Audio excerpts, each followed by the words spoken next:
This is April's second edition of Back Roads of Illinois with Cesar Delgado. We were Central Illinois agriculture source and the agricultural industry in Central Illinois and across the Midwest. This is your agricultural news on the agricultural industry in Central Illinois and across the Midwest. High Path flew to the dairy herd in Kansas and Texas alongside in New Mexico. However, the Department of Animal Control in Kansas and Texas, they are working with the dairy producer in these areas that are affected by this virus found over the weekend after in Minnesota. The state reported to have go to get by this virus. This week in Midwest. The weather is wet and cool, but the farmers get ready to start planting soybeans for next couple weeks ahead of the planting season for the farmers in Central Illinois. The markets are reaction to the acreage report on Thursday's morning. Corn is lower than previously weeks for a couple years. They're getting ready for this markets, but no matter still have $3 for the corn complex. We have a sound bit from Jim Taylor about SAF with Illinois Corn Growers Association Chairman John Rosenthal. We'll be back with it after this.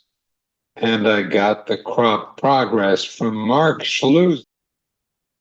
There's a lot of moving parts, but the demand is incredibly there. And something I heard today that I never really thought about it this way. We know that there's a demand for this from the aviation side of it because these folks are coming to the table willingly. It's not like they're being forced to come here. They're like, hey, look, you've got something that we want, and it's going to help us all out, especially when it comes to carbon scoring or carbon intensity scores. So how do we make this work?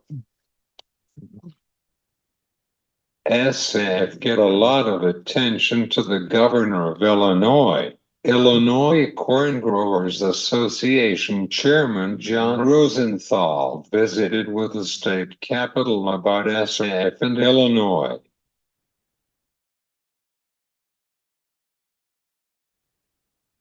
I think it's great to see the collaboration that's going on here. You mentioned the vice chairman of Exxon is here, and I was pleased to hear his comments of the all the above approach that we think, again, ethanol or corn growers and cornstarch ethanol has a huge place at that table.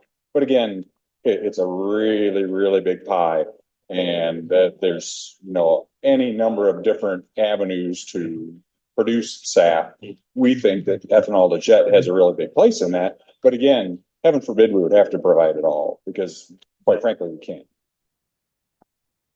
John Rosenthal met with the lawmakers about SAF with aviation full by the Illinois Corn Growers Association with Illinois Farm Bureau.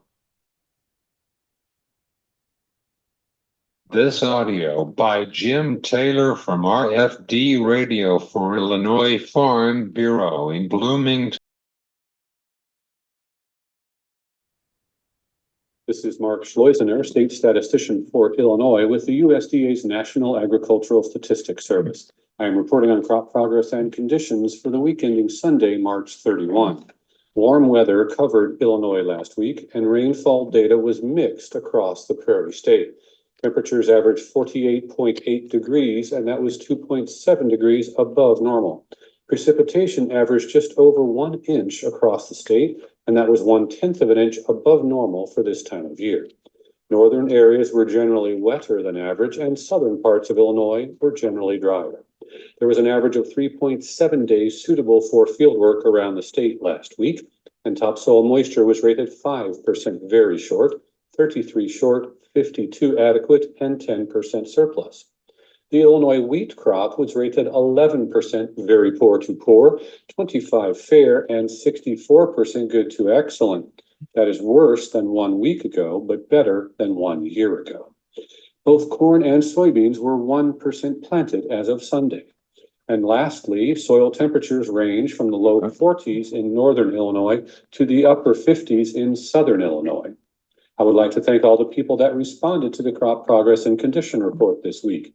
We really appreciate your assistance in telling the story of Illinois agriculture. This has been Mark Schlusener with the Heartland Region, Illinois Field Office of USDA's National Agricultural Statistics Service in Springfield. This is Mark Schlusener from the Department of Agricultural Field Office in Springfield.